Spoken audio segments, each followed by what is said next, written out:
Again, an immediate evacuation order has been issued for all residents within a 300-mile radius of Yellowstone National Park. If you are in this area, leave your homes and businesses immediately.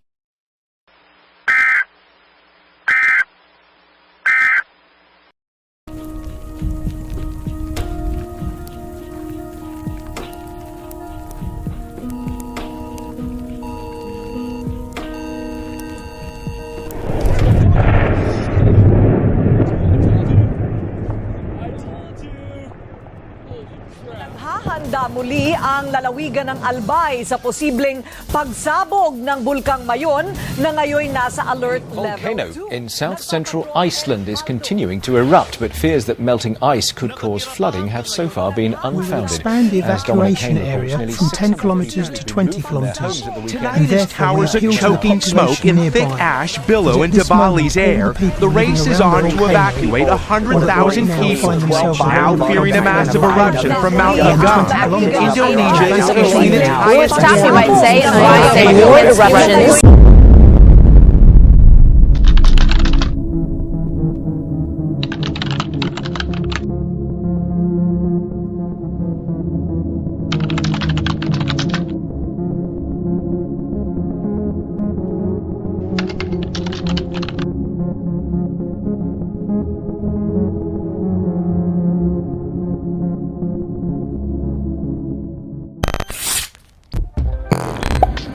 Hazard events such as drought, flood, cyclone, earthquake, or tsunamis, among others, strikes a community, triggering the loss of or harm to life and the destruction or damage of infrastructure.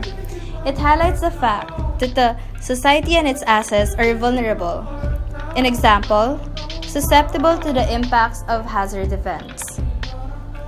The National Disaster Risk Reduction and Management has a plan which serves as the national guide on how sustainable development can be achieved through inclusive growth while building the adaptive capacities of communities, increasing the resilience of vulnerable sectors, and optimizing disaster mitigation opportunities with the end in view of promotion people's welfare and security towards gender-responsive and rights-based sustainable development.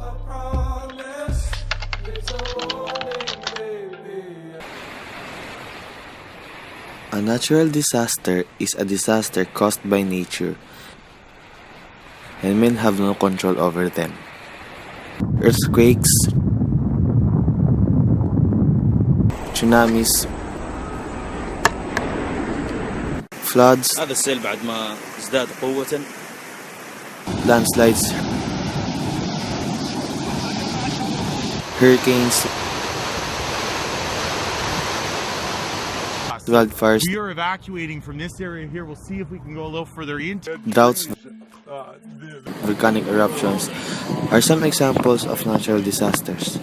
Such disasters cause massive loss of life, property, and many other miseries. A man-made disaster is a disaster caused by human beings. Some examples of man-made disasters include hazardous material spills, explosions, chemical or biological attacks, of the West, or the peril of nuclear blasts, traffic collisions such as train accidents, plane crashes, and etc. Most of these disasters are in the form accidents and cause deaths, injuries, and loss of property.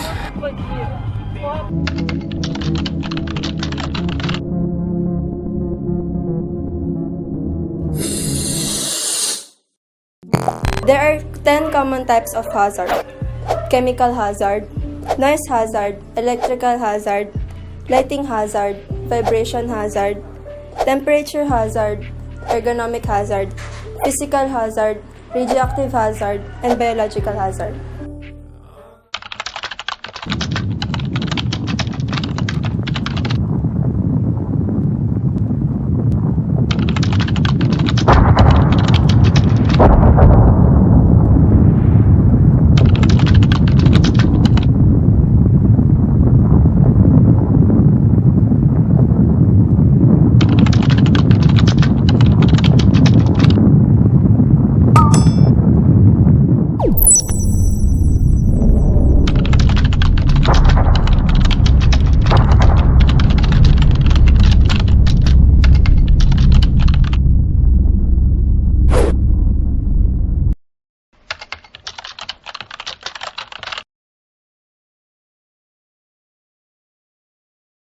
Be prepared, either to shelter or to evacuate.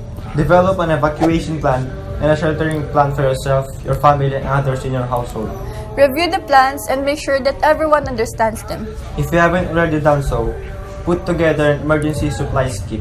Supplies should include the following: flashlight and batteries, emergency food and water, first aid kit and manual, Pocket knife, essential medicines, sturdy shoes. face mask, eye protection, and battery-powered radio. So now, why is it important to inform our viewers? First off, it's very important to carefully monitor volcanoes to try and understand what kind of eruption they might have and what hazards that could present. Keeping track of these observations can help inform public bodies, aiding their decision-making and their planning of hazard mitigation strategies.